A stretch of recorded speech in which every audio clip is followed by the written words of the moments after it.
In the cold silence of space, a weak signal traveled across the stars. It was old, broken, it's almost forgotten. No one noticed it at first. Not the space agencies, not the satellite scanners, not even the military. But the signal kept coming, repeating. The same short message again and again. Please, someone, help me, on Earth. In a dusty scrapyard outside the main city, a man named Jack Carter sat in his small trailer. He was drinking cold coffee and watching the skies on an old satellite scanner he had built himself. Once, Jack was a space pilot, known for being brave, reckless, and stubborn. Now, he was just another nobody with a broken past and a pile of junk. His scanner beeped, weak at first, then louder. He frowned and leaned closer. The screen showed strange symbols, alien language mixed with static. Then came the voice, soft, tired, and full of fear. Please. Someone, help me. Jack sat up straight, his heart beating faster. It wasn't just a machine signal. It was real, a voice, an alien voice. He listened again, adjusting the frequency, cleaning the noise. The voice repeated. Begging for help, he saved the data and tried contacting the local space authority. They laughed, told him it was probably a pirate transmission or a prank. He contacted a few old friends in the space trade. No one cared. Too deep into alien territory, they said. Too risky, but Jack couldn't forget the sound of that voice. He replayed it over and over that night. It haunted him. Something in her voice reminded him of the war, of the people he couldn't save. Maybe he was broken, maybe he was foolish, but he knew one thing. He was going to find her. The next morning, Jack opened the old garage behind his trailer, covered in dust and rust, sat his old ship, the Star Jumper. It hadn't flown in years, but it still had a strong heart.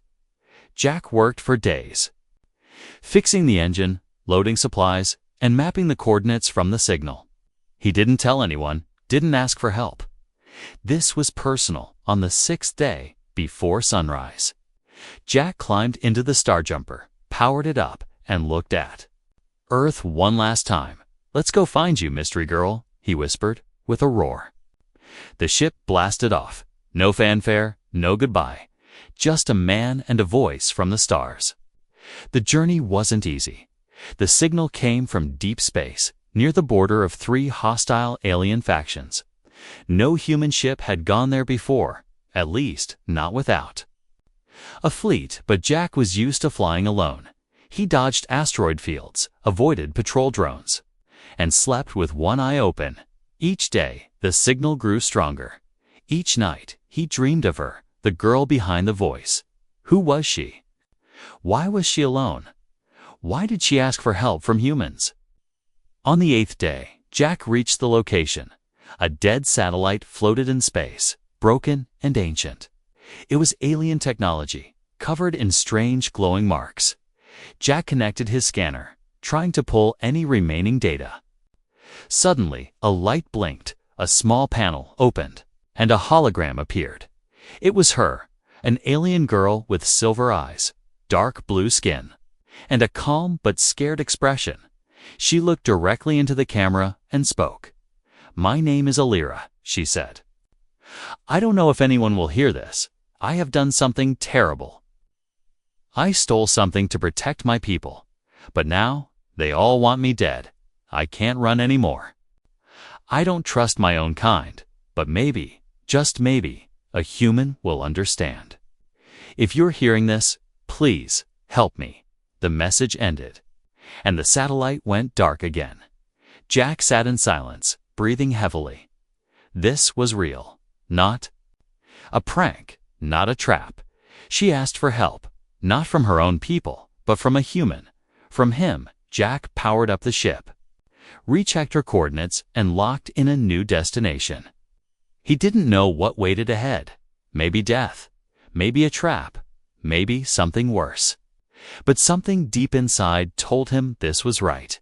He whispered to himself, no one would do this for an alien girl. He smiled, a small, tired smile, except the human. Jack's ship drifted quietly through the dark, the stars stretching like threads of silver around him. He stared out the window, wondering if he had just signed his death warrant. He was going deeper into alien space than any human had before. And he was doing it for a girl he had never met. The coordinates from the hologram led him to a strange nebula, glowing purple and green like a living cloud. His scanners picked up something inside a small ship. It's broken, drifting, no energy signature. But still there, Jack approached slowly. Watching for traps, his hand hovered over the engine controls, ready to run. But there were no mines, no defenses, just silence. He latched onto the wreck with his docking claws and entered the ship through the side hatch. The air inside was cold, thin, but breathable. Strange alien lights flickered on the walls, like veins glowing under skin.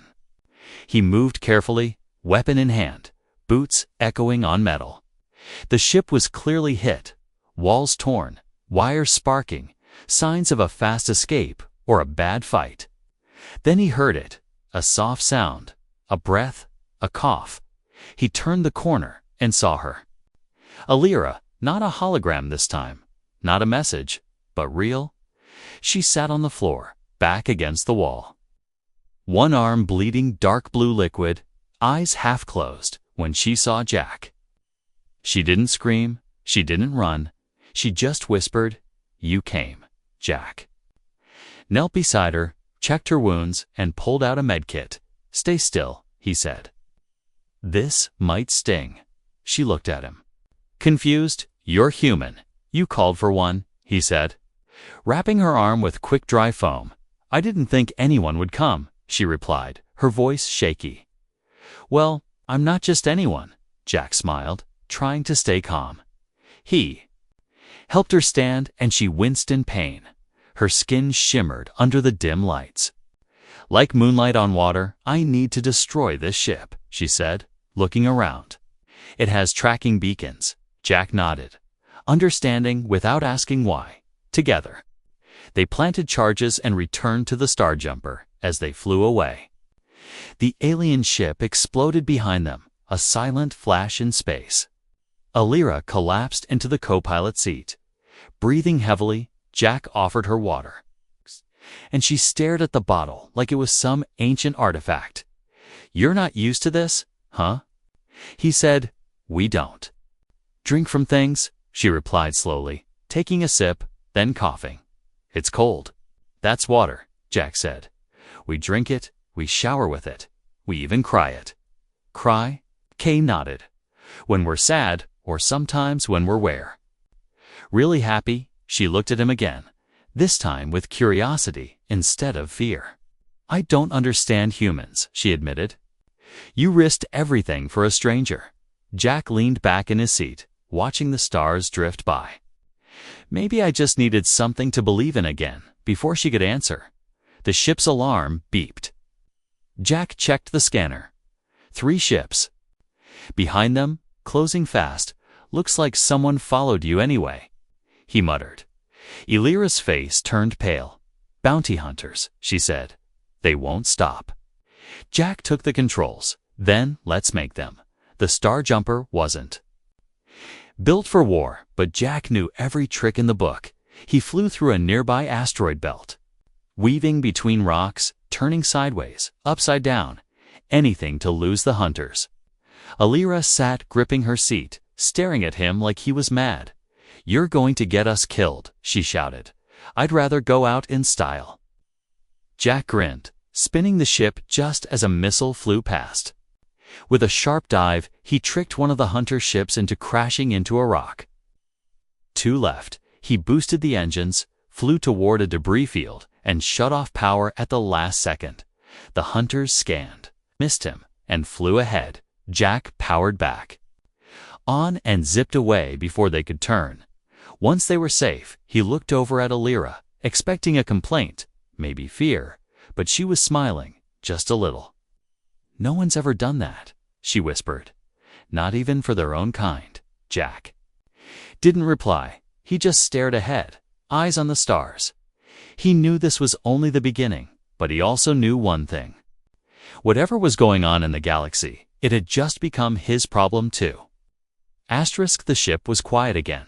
Except for the low hum of the engines, Jack sat at the controls, but his mind was racing. He had just outsmarted 2 alien bounty hunters with a half-fixed ship and a bad sense of direction. Alira stood behind him, silent, studying the human pilot as if trying to solve a puzzle. She didn't understand him, not really. In her world, logic ruled everything. No one did anything without calculation, but Jack acted on something else. Something she couldn't name yet. "You should have left me," she said suddenly. Jack didn't turn. "Too late now. I'm dangerous," she continued, her voice low. "Everyone who helps me ends up dead." Jack leaned back, hands behind his head. "Well, I'm already half dead inside, so I guess I'm safe." Alira tilted her head, confused again. "That's a joke." "That's pain, sugar-coated with humor," he replied with a grin. She blinked, unsure how to respond. Instead, she opened a hidden slot on her wrist and pulled out a small, glowing object. The size of a coin, it pulsed with soft red light. "This is what they want," she said, holding it out. The quantum core. Jack reached for it, but stopped. "Looks harmless." "It's not," Alira replied.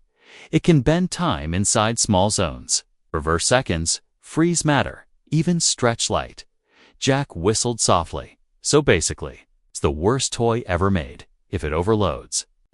"It could create a time fracture," she continued, "one that spreads, consuming everything in hours, and you stole it," he said, finally taking it and placing it carefully in a storage pod. "I didn't trust them to use it right." She said, "They only saw power, not danger, and you trusted a human." Jack asked, raising an eyebrow. Alira looked at him. "No," she said, "but I hoped." Before Jack could respond, the ship's AI spoke. "Incoming transmission detected." He opened the comms, and a deep voice filled the cockpit, full of static and threat. "You are harboring stolen property and a fugitive. Human vessel, identify yourself." Jack muted the audio. "Charming fellow," he muttered. "That's Lord Crail," Alira said, her voice sharper now. "Leader of the Ikari Syndicate. If he catches us, he won't kill us quickly." Jack thought for a second, then smiled. The kind of smile that usually meant trouble. "Good news," he said. "We're heading for a friend of mine. Someone who doesn't care about alien politics, only money." Alira frowned. "You're taking me to a criminal." "He's not a criminal," Jack replied. "He's a resourceful businessman with flexible morals. He betrayed you once, didn't he?" Jack laughed. "Twice." Actually, Alira stared at him, amazed. "And you trust him?"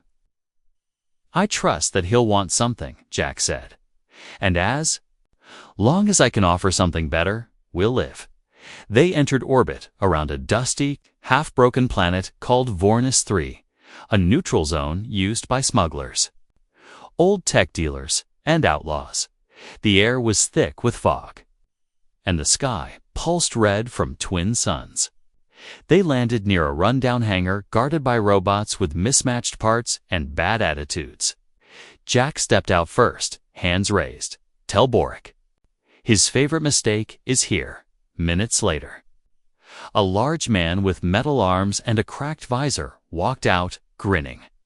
"Jack Carter, you miserable speck of dirt." Jack smiled, still ugly. "Boric."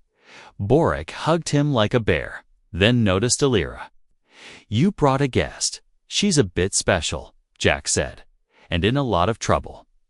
Boric's eyes narrowed. "You brought the girl with the core." Jack blinked. "That was fast. Everyone's talking." "Carter," Boric said, leading them inside. "You've picked the one girl the whole galaxy wants." Inside the hangar, Alira stayed close to Jack, eyes scanning every corner. "I don't trust this," she whispered. "You don't have to," Jack replied. "You just have to be ready to run in a back room." Boric placed 3 items on a table: a data chip, a map, and a tracker. This chip shows where Lord Krail is building his time gate he wants. To control movement across galaxies using that core, Alira looked horrified. If that gate opens with an unstable core, the ripple will spread across sectors. Jack nodded. Then we better crash the party. Boric leaned in. You'll need fake IDs, a stolen passcode, and a ship that doesn't scream, "I'm Jack Carter. Shoot me." Jack smiled. Can you do all that? Boric grinned back. No, he said, but I know who can, behind them. A red light blinked silently on the wall. Hidden in a vent, a small camera rotated, sending footage to a dark ship far above the planet. Inside that ship, Lord Krail watched the screen with cold, silver eyes. He tapped his claws against the metal chair and whispered, "So the human thinks he's clever." He turned to his pilot. "Prepare the hunters." Jack hated waiting, especially when it involved people with hidden weapons and questionable fashion choices. The market streets of Vornis 3 were loud, sweaty, and filled with every species you didn't want to owe money to. Alira followed close. Behind him, her face half covered by a thin hood. She moved like someone born in silence, always alert, always watching, but clearly uncomfortable. "Why does everyone here smell like rust and wet leather?" she whispered. "Because they either are rust," Jack replied, "or they just ate leather." She didn't smile this time. Her eyes locked on a vendor nearby selling what looked like frozen eyeballs in jars. "This place is wrong," she muttered. "No," Jack said. "This place is home to people like us, the kind who don't belong anywhere else." They entered a side alley with glowing signs and flickering lights. Jack knocked on a steel door shaped like a broken tooth. A voice answered through a static speaker. "State your business or get off my doorstep before I turn you into soup." Jack leaned in. "Tell Rixa it's the human who beat her in a rigged card game and still paid for drinks." There was a pause. Then the door slid open, revealing a dark hallway lit with blue fireflies trapped in glass tubes. Rixa stood at the end, tall and dangerous, her 4 eyes blinking in different directions. "Well, well," she said. "The foolish mammal returns, and he brings a gift." Her gaze fixed on Alira. "She's not a gift," Jack said, stepping slightly in front of Alira. "She's a storm." Rixa laughed, her voice like broken bells. "Good. I like storms." They sat in a hidden room behind the lounge, filled with strange plants and floating orbs that changed color with emotion. "I need fake IDs." "And a ghost passed through Krail's blockade," Jack said, without wasting time, "and I need it." Now, Rixa leaned back, sipping a drink that smelled like burning wires. "That's expensive," she said. "And dangerous?" "I'm offering something better than credits," Jack replied. "I'm offering a chance to screw over Krail." That got her attention. They negotiated for hours, trading old favors, secret codes, and memories neither of them wanted to relive. Alira sat quietly, watching Jack work. He was reckless, messy, didn't know 10% of the tech she did. But he knew people. He knew how to talk like he didn't care, and yet made everyone listen. Later, back on the Starjumper, Alira stared out the window while Jack checked the engines. "You've been quiet," he said, wiping grease off his hands. "Your people are strange," she said softly. "They lie, they laugh while lying, and they trade insults like gifts." "Yeah," Jack said. "It's our way of saying we care without being too obvious." She turned to him. "Why do you help me?" Jack looked at her for a long second, then shrugged. "I don't know. Maybe because I couldn't help the last person who needed me." Alira opened her mouth to ask more, but a sharp beep interrupted them. Jack turned to the console. "Someone breached our outer perimeter." On the screen appeared 3 hunter ships, black, sharp, and silent. "They didn't send warnings this time." "They're not here to talk," Jack muttered. The hunters opened fire without delay. Blasting the canyon rocks around the Star Jumper, Jack lifted off instantly. Dodging blasts as the ship scraped against rock walls, shields down to 70. Alira shouted from the co-pilot's seat. "They're flanking us, I noticed." Jack replied, spinning the ship through a narrow gap between cliffs behind them. One hunter ship crashed into a wall of stone, but the other two stayed close. Alira pulled up tactical overlays, analyzing speed patterns they're waiting for. "You two make a mistake," she said. Jack smirked. "Then let's give them what they want." He suddenly powered down the ship midair, letting gravity pull them. The hunters sped forward. Thinking the Star Jumper was falling at the last second, Jack reignited the thrusters, pulled up hard, and watched as both hunter ships crashed into each other. Silence returned, broken only by the shaking of the ship's frame. Alira stared at him in disbelief. "That should not have worked." Jack breathed out slowly. "It never should, but somehow it does." They landed on a floating plateau hidden in clouds. Alira checked the quantum core. Still safe and stable, she looked at Jack, her voice low. "You risk everything without knowing the outcome." He looked back at her. "That's what makes us human, in the shadows of space, far above them." Lord Crail's flagship moved into position. He had seen the fight, the crash, the escape. He no longer looked amused. "Enough games," he growled. "Contact the Whisperers. I want that core, and I want the human alive." His second-in-command hesitated. "Alive." "For now," Crail said, eyes glowing brighter. "I want to see what makes a human so dangerous." The door slid open with a hiss. The room smelled like burnt oil and something worse. Jack didn't ask what it was. He just stepped inside. Keeping one hand close to the small blade in his boot, Alira followed, more cautious this time. Her senses were sharper than any scanner. She could feel danger like pressure in the air. They were inside a medical station buried under an abandoned mining colony, no lights above, only glow strips on the floor, flickering like they were afraid to stay on too long. "This place feels wrong," she whispered. Jack nodded. "It usually is." The one they were meeting was known only as Mox, an underground cybersurgeon banned from 3 galaxies for unethical experiments, the kind that worked, but always left something missing behind. Mox slithered into the room, his lower half mechanical, his face stitched with biotech ports. He didn't smile, not because he was rude, but because he physically couldn't. "You brought her," he said, in a voice like wet wires. Jack stayed calm. "She has a tracker inside. The old kind, buried deep. We need it out." Mox nodded slowly. "That will cost you." "I'm offering something better than credits," Jack said, pulling out a chip.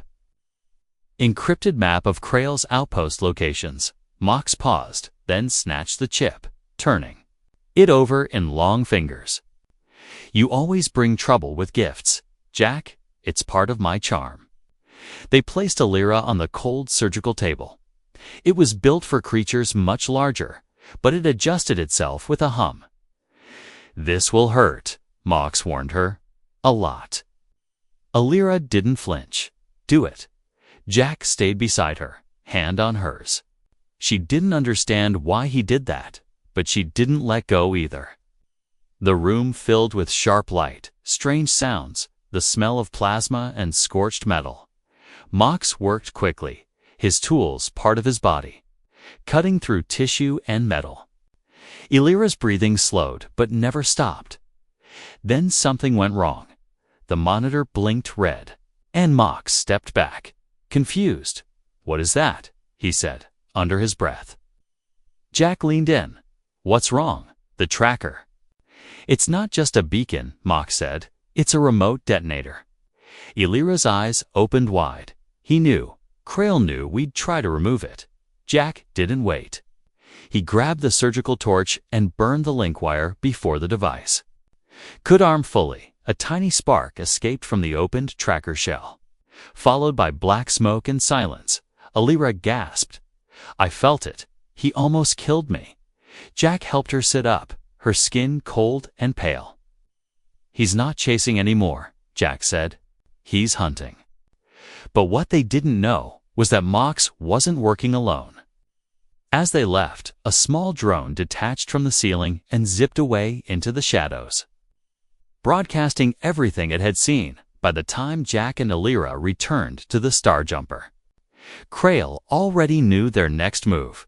Back on the ship, the mood was heavier than before. Jack cleaned the tools in silence. Alira stared at the stars through the viewport. He tried to kill me from the inside, she whispered. Jack stopped, looked at her, and failed. But for how long? She asked. I'm not just carrying the core. I'm the reason they want it. What do you mean? She turned, eyes glowing faintly under the low lights. I wasn't supposed to escape, she said. The core is bonded to me. It responds to my thoughts, my fear, if they capture me. They don't need tech, they'll have the key. Jack sat down beside her, quiet for a moment. Then we take the fight to them. He said, we don't run. We hit them where it hurts. Alira looked at him like he was insane. You want to attack Krail? Jack nodded. I've done dumber things for worse reasons. She almost smiled. Almost. Humans are strange. She said, you make no sense, and yet you give me hope. Good, Jack said, standing up. Because we're going to need all of it. Behind them, in the quiet dark of deep space, a silent fleet began to move. No lights, no signals, just purpose and one command. Bring back the girl. Burn the human alive. The silence before war is the loudest kind. The Star Jumper floated just beyond the reach of the enemy's sensors, hiding in the magnetic fog of a collapsing moon. Jack stared at the blinking light on the console, a stolen signal code from Rix's black market connection. That code would get them through Krail's outer gate, but not inside his command core. That part they'd have to invent as they went. Alira stood behind him, wearing something new. Jack's old pilot jacket. It didn't fit, not really, but it made her look less like a glowing alien and more like a soldier who didn't ask for a war. You still want to do this? Jack asked without turning. She didn't answer right away. Her eyes were on the stars, cold and bright and full of answers she couldn't reach. I have to, she said finally. If Krail uses the core with the time gate, everything will fold in on itself. Light, memory, life, gone. Then let's ruin his day, Jack muttered, flipping switches like he was born doing it. They moved like ghosts, slipping past the outer ring of defense using the ghost code. Pretending to be a medical patrol ship inside Krail's massive station, the size of a small moon. Metal towers stretched in every direction, connected by bridges and glowing veins of energy. This place feels alive, Alira whispered. Yeah, Jack replied. But not the friendly kind of alive. They docked in a blind spot and entered. Through the underhalls, places where cleaning bots didn't even go anymore. Jack carried a plasma cutter. Alira held the core tightly, her heartbeat syncing with its pulse. Their plan was suicide. Simple and beautiful. Reach the control room, connect Alira to the gate's interface, and short out the entire system from inside. What they didn't know was that Krail was already waiting. He had seen every move. Let them pass. He wanted to see how far a human could go before breaking. Jack and Alira reached the core chamber. It looked like a cathedral built from mirrors and lightning. As she stepped forward, the floor lit up beneath her, the system recognizing her, welcoming her. Jack moved fast, locking the doors behind them, setting up detonation charges just in case. I'll hold them off if they break through, he said. Alira didn't argue. She connected the cord to the interface, and the station groaned like it was alive and angry. Data poured through her memories, timelines, fragments of lives never lived. Her body trembled, but she didn't let go. Jack stood at the center bridge, watching the entrance. Counting the seconds until the enemy arrived, he expected soldiers, drones, maybe war beasts. He didn't expect Boric, his old friend, the one who gave them the chip, now wearing Krail's colors. "You sold us out," Jack said, disbelief turning. Into fury, Boric stepped forward, weapon ready. "You were always good at losing, Jack. Just thought I'd help you lose quicker this time." Behind him came more elite guards, armored, fast, no faces behind their masks. Jack fired first, his shots echoing through the chamber like thunder. He moved like a madman, ducking behind pillars, using every dirty trick he'd ever learned. Boric shouted, "You can't win this." Jack replied through clenched teeth, "I'm not trying to win." He was buying time, every second he stayed. Alive meant Alira had another second to finish. Inside the system, Alira was fighting too, not with weapons, but with will. Krail's mind was inside the gate, pushing back, trying to bend her thoughts. "You are not strong enough," his voice whispered. "You are alone." But then she heard something else, something faint. Steady Jack's heartbeat, loud and chaotic, but constant. She smiled, blood dripping from her nose. "I'm not alone," she whispered. And then she screamed, not in pain, but in defiance. The core flashed red, then white, then nothing. Jack was thrown across the floor as light swallowed the chamber. Boric disappeared in the blast. Along with the guards, everything froze, even time itself.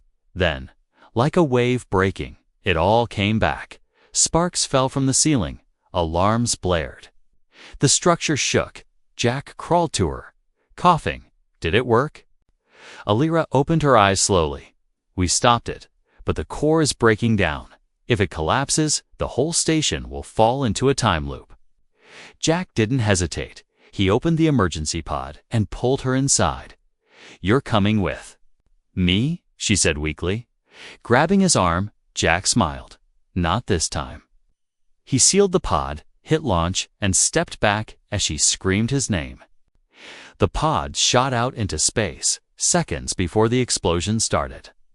Inside the collapsing station, Jack sat down against the control panel, smiling through the blood on his face. "Humans," he whispered, "were full of surprises.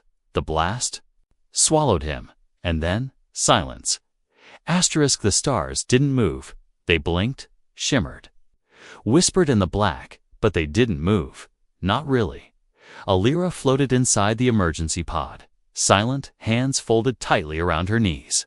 Time had no shape here, only memory. Outside, space stretched forever, calm and cruel. The pod drifted for hours, maybe days, until a beacon caught her signal. A recovery ship arrived, human, clean, unfamiliar. They opened the pod and found her sitting like a statue, eyes open, but looking at something far away.